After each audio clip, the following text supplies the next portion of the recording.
কিন্তু আপনি বলেন 6 মাসে আপনি কি দৃশ্যমান কোনো পদক্ষেপ দেখেছেন? আমার বাংলাদেশের মানুষের জন্য কি কোনো আশ্বাস দেখেছেন? আমার দেশের আইন শৃঙ্খলা পরিস্থিতি উন্নয়ন হয়ে নাই, চাঁদাবাজি বন্ধ হয় নাই, কোন রকম কোন নিরাপত্তা এই দেশে প্রতিষ্ঠিত হয় নাই। দেশ অন্য দেশের হাতে তুলে দিবেন বা অন্য দেশকে সুবিধা করে নেবেন। আচ্ছা, যদি কোনো কারণে দেশে একটা বিশৃঙ্খল পরিস্থিতি তৈরি হয়, তাহলে সবচেয়ে বেশি সুবিধা পাবে ভারত।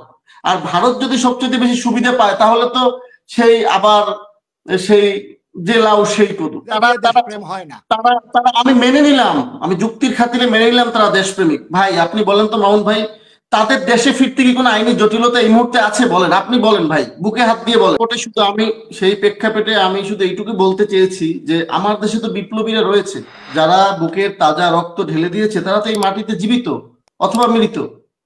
আমার দেশে এখনো সমন্বয়করা সমুন্নত। আমার দেশে ডক্টর ইউনূসের মতো একজন নোবেল বিজয়ী তত্ত্বাবধায়ক সরকার প্রতিষ্ঠিত। সেখানে আপনি যখন লাইভে এসে আপনি এখানে দমন পীড়ন বা ভাঙাচুরার ব্যাপারে ডিরেক্ট আপনি দিক নির্দেশনা দিবেন, আপনি বিভিন্ন রকমের উস্কানিমূলক কথা বলবেন, আপনি ভাঙেন, আমার বিপ্লবীরা ভাঙবে, আমার সরকার অনুমতি দিবে। আমার রাষ্ট্র কি আইনের শাসনে চলবে না মব জাস্টিসে চলবে, সেইটা হচ্ছে আমাকে প্রুভ করতে হবে। এখন আপনারা আমাদের প্রবাসী, আমাদের মাথার তাজ। আমি টিপু ভাইকে এবং আপনাকে একটু কারেকশন করে নিলাম। পিনাকি দাদা যেটা করেছে সেটা, উনি বাঘের বাচ্চা, উনি পেরেছে। কিন্তু আমার দেশের বিপ্লবীরা, আমার দেশের সমন্বয়করা, আমার দেশের সরকার কেন পারছে না? আমি সেই জায়গাটায় নেওয়ার চেষ্টা করেছিলাম। হয়তো মিস আন্ডারস্ট্যান্ডিং এ এইটা হয়ে গেছে, বা আপনারা হয়তো ক্লিয়ার কনসেপ্টটা ধরতে পারেন না। আর দ্বিতীয় কথা হচ্ছে, আমার বোন যেটা বলেছে হাসিনা আপা, সেটা হচ্ছে নির্বাচন বা সংস্কার। দেখেন আপা, আমি বলি, এই যে আপনারা মইনীয় সরকার দেখেছেন, 111 এর সরকার দেখেন, তখন কিন্তু ভুয়া ভোটার তালিকা হতো, কিন্তু ওনাদের একটা অ্যাসেট আছে যে ওরা স্মার্ট কার্ড করেছে, ভোটার তালিকা করেছে, তাই না? সেই সময় কিন্তু প্রথম ভোটার তালিকা হয়েছে। এটা আমরা একটু ডেভেলপমেন্টের দিকে আগিয়ে গিয়েছি। এবং দেখেন, এই যে 15 অ্যামেন্ডমেন্ট এর মাধ্যমে এই যে তত্ত্বাবধায়ক ছিল সেটাকে কিন্তু বাতিল করে শেখ হাসিনা দলীয় নির্বাচনের মধ্য থেকে এই যে ফ্যাসিজমের উৎপত্তি করেছে। এখন বিষয়টা হচ্ছে বোন, যে আপনি একটা ফরম্যাট দাঁড় করাবেন যেখানে আর বাংলাদেশের ফ্যাসিজম সৃষ্টি হবে না। এই দাবি তো আমাদের, এই দাবি তো বাংলাদেশের আপামর জনগণের। কিন্তু বোন, একটা বিষয় হচ্ছে, যখন আপনি দৃশ্যমান পদক্ষেপ নিবেন, যখন আপনি পর্যায়ক্রমে সিদ্ধান্ত নিবেন, এবং সেই সিদ্ধান্তের সাথে যখন জনসম্পৃক্ততা থাকবে, জনগণ কিন্তু আশায় বুক বাঁধবে। কিন্তু আপনি বলেন 6 মাসে আপনি কি দৃশ্যমান কোনো পদক্ষেপ দেখেছেন? আমার বাংলাদেশের মানুষের জন্য কি কোনো আশ্বাস দেখেছেন? আমার দেশের আইন শৃঙ্খলা পরিস্থিতি উন্নয়ন হয়ে নাই, চাঁদাবাজি বন্ধ হয় নাই, কোন রকম কোন নিরাপত্তা এই দেশে প্রতিষ্ঠিত হয় নাই। কিন্তু প্রসঙ্গ হচ্ছে বোন, একটা কথা বলি, ওনারা বলতেছে 80% পুলিশ আওয়ামী লীগ, ও কেউ বলতেছে 90% পুলিশ আওয়ামী লীগ। বোন, পুলিশ তো স্বরাষ্ট্র মন্ত্রণালয়ের আন্ডারে সরকারের চাকরি করে। আপনি এমনও নিউজ আপনাকে দেখাইতে পারবো যেখানে পুলিশ আসামি ধরতে গিয়ে মার খেয়ে আসছে। আমি মোহাম্মদপুরে বিগত 2 দিন আগের একটা ঘটনা দেখাইতে পারবো যেখানে পুলিশ কিশোর গ্যাংয়ের হাতে 4 জন আহত। তো একটা পরিস্থিতি তো তৈরি হয়েছে বোন, যেখানে আপনার এই দেশের আইন শৃঙ্খলা পরিস্থিতি ভেঙে গেছে। এখন বিষয় হচ্ছে, সমন্বয়করা, ছাত্ররা, বিপ্লবীরা পুলিশকে আইনের শাসন প্রতিষ্ঠার জন্য সহযোগিতা করবে, নাকি পুলিশ যদি কোনো কাজে বাধা দিতে চায় দেশে শান্তি শৃঙ্খলা বজায় রাখার জন্য, তখন আপনারা পুলিশের উপরে ঝাঁপাই পড়বেন? কোনটা লজিক্যালি? তো এখন বিষয়টা হচ্ছে, যখন আমাদের এই সমন্বয়করা একটি রাষ্ট্র ক্ষমতায় যাওয়ার জন্য যখন দল করতেছে, ডক্টর ইউনূস সরকারের মধ্যে গেল কিছু 3 জন, বাকিরা দল করতেছে, তখন কিন্তু স্বভাবতই দল করতে লোক লাগে, মানুষ লাগে, জনবল লাগে। তখন কিন্তু আপনি জনসম্পৃক্ততা অনিবার্য হয়ে দাঁড়ায়। আর যদি আপনি দল না করতেন, সরকারে না যাইতেন, তাহলে কিন্তু আপনি বিপ্লবী ওই শক্তি হিসেবে থাকতেন, ফোর্স হিসেবে। তখন কিন্তু আপনি কোথাও অনিয়ম হইলে ঝাঁপাই পড়তে পারতেন, কোথাও পুলিশের উপরে টর্চার হলে ঝাঁপাই পড়তে পারতেন, কোথাও আইন শৃঙ্খলা পরিস্থিতির উপরে সমস্যা হলে ঝাঁপাই পড়তে পারতেন। কিন্তু এখন তো পুলিশ মারতেছে, আপনি কিছু বলতে পারতেছেন না। 2 গ্রুপের মধ্যে মারামারি হইতেছে সমন্বয়কদের, আপনারা সমাধান করতে পারতেছেন না। সমন্বয়কদের মধ্যে দল করাকরি নিয়ে বিবাদ সৃষ্টি হইতেছে, সমাধান করা যাচ্ছে না। এখন বিষয় হচ্ছে বোন, এখানে ঝগড়া বিরোধের প্রশ্ন না, কাউকে ছোট করা বা বড় করার জন্য আমরা আসিনি। আমার কথা হচ্ছে, বাংলাদেশটা কি স্থিতিশীলতার দিকে যাবে, নাকি মবের দিকে যাবে, বিশৃঙ্খলার দিকে যাবে? যদি বিশৃঙ্খলার দিকে যায় তাহলে কার সবচেয়ে বেশি উপকার হবে? বাংলাদেশের তো হবে না, আমি পার্শ্ববর্তী দেশ ভারত, পাকিস্তান, চীন, আমেরিকা তাদের দিয়েই বললাম ডাইরেক্ট মেনশন করে, যে দেশ যদি বিশৃঙ্খল হয় তাহলে কোন দেশ সবচাইতে বেশি সুবিধা নিবে? মামুন ভাই, আপনি বিষয়টা আমি জাস্ট তুললাম, তো আপনি কি আপনার দেশকে অন্য দেশের হাতে তুলে দিবেন বা অন্য দেশকে সুবিধা করে নেবেন? আচ্ছা, যদি কোনো কারণে দেশে একটা বিশৃঙ্খল পরিস্থিতি তৈরি হয় তাহলে সবচেয়ে বেশি সুবিধা পাবে ভারত।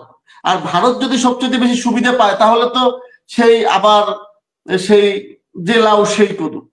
এখন মামুন ভাইয়ের কথার প্রতি শ্রদ্ধা রেখে বলতে চাই, প্রত্যেকের বিচার হবে মবের মাধ্যমে হবে না আইনি প্রক্রিয়ার মধ্যে হবে?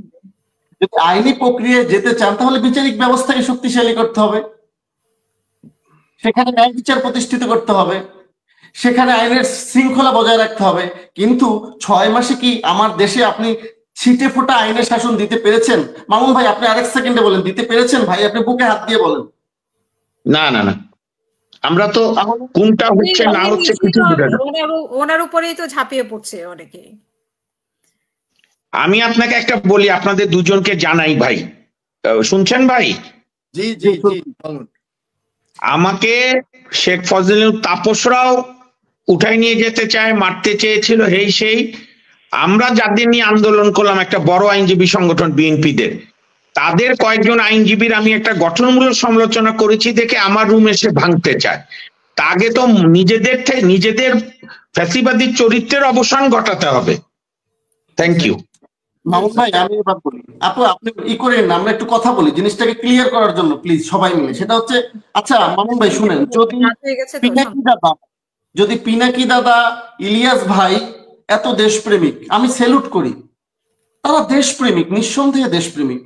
ভাইয়া বলেন তো, আমার দেশে দেশপ্রেমিকের প্রমাণ দিতে হয়, বক্তৃতা দিয়ে দেশপ্রেম হয় না।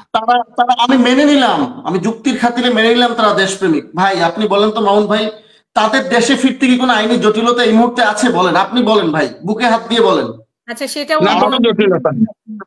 তাহলে তারা দেশে আসতেছে না কেন? তারা দেশে আইসে এগুলো হ্যান্ডেলিং করুক, তাদের নেতৃত্ব যখন জনগণ মেনে নিয়েছে তাদের, ঠিক আছে, সুন্দর কথা। যদি সেটা হয়েই থাকে তাহলে আপনি আমাকে বুকে হাত দিয়ে বলেন তো, আমি জানি না ওনার অ্যাসাইলামে আছে কিনা, বাট আমি বললাম আর কি অ্যাসাইলামে কিছু কন্ডিশন। ওকে, আমি স্বীকার করে নিলাম। আই স্যালুট শামীম ভাই, আমাকে এক সেকেন্ড সময় দেন। সেটা হচ্ছে আই স্যালুট। তাহলে আপা, আপনি যখন দেশপ্রেমের উজ্জ্বল দৃষ্টান্ত স্থাপন করতে চান, আপনি যখন আপনার হাতের এক ইশারায় সমগ্র বাংলাদেশ চূর্ণ বিচূর্ণ করতে চান, আপনি যখন বাংলাদেশকে অন্যান্য সকল দেশের তাবেদার মুক্ত করতে চান, আপনি যখন বাংলাদেশকে স্বমহিমায় উদ্ভাসিত করতে চান, আপনার এত দেশ প্রেম, তাহলে আপনি এত দুশ্চিন্তা কেন করবেন? আপনি দেশে চলে আসুন, দেশ তো আপনার, এই মাটি তো আপনার।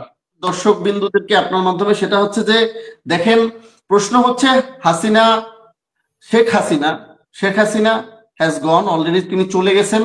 তার ওই ভিডিওতে কি বললো, ফেসবুক কি বললো, তার ফেসবুক হ্যাক হয়েছে কিনা তারও কোনো নিশ্চয়তা কারো কাছেই নাই। সুতরাং এই সমস্ত ভেলকিবাজি বাদ দিয়ে, জনগণের সাথে এই সমস্ত ছলনা প্রতারণা বাদ দিয়ে দেশকে স্থিতিশীল করে আইনের শাসন প্রতিষ্ঠা করেন।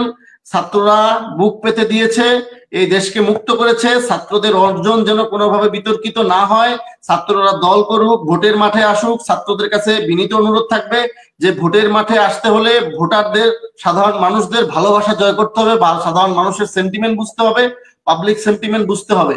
সুতরাং আপনারা দয়া করে, মেহেরবানি করে, আপনারা অকুতোভয় সাহস দেখিয়েছেন, আমাদেরকে রাক্ষসের হাত থেকে বাঁচিয়েছেন। আপনারা জনগণের কাছে যান, দেশকে স্থিতিশীল করুন, জনগণকে সাথে নিয়ে আপনারা মার্চ করেন, জনগণ আপনাদের সাথে থাকবে, আমরাও আপনাদের সাথে থাকব। কিন্তু কোন রয়ের জাল হোক, আইএসআই এর জাল হোক, মোসাদের জাল হোক, আমি এত নাম বলতে চাই না, মানে যার জালই হোক, সেই জালে পাড়া না দিয়ে আপনারা একটা জালে পাড়া দেন, সেটা হচ্ছে এদেশের মানুষ। এদেশের মানুষ কিভাবে ভালো থাকবে, নিরাপদ থাকবে, সুখে থাকবে, সেই চিন্তাটা করুন।